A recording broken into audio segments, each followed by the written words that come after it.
नाज़रीन करते हैं कुछ मज़ीद भी और आपको बताते हैं कि वफाकी हुकूमत की तरफ से पेट्रोलियम मसनूआत की कीमतों में इजाफे के बाद आने वाले महंगाई के तूफ़ान को जेहलम की तहसील दीना के अवाम ने मुस्तरद कर दिया है।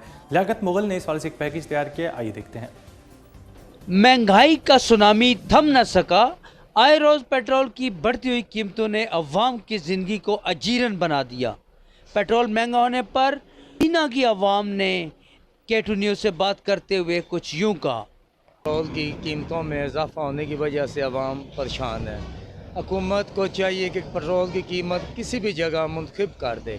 बंदा जो है ना गरीब से गरीब तर हो रहा है, तो जो दिहाड़ीदार बंदा है वो तो उसका तो एक लिमिटेड है, 800 की दिहाड़ी कभी लग गई है कभी नहीं लगेगी।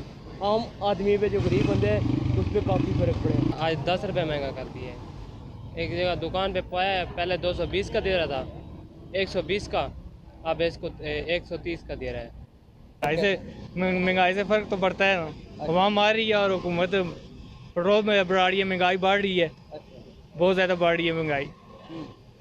आवाम तो ज़ाहिर बात है कि परेशान है। पेट्रोल की कीमतों में इजाफे के साथ दूसरी अशिया खुर्द-ओ-नोश की कीमतों में खुद साख्ता इजाफा कर दिया जाता है, जो कि महंगाई का सबब बनता है। हुकूमत की तरफ से पेट्रोल पंप गिराने का सिलसिला अवाम पर जारी और सारी है और अवाम इससे बहुत ज़्यादा परेशान है।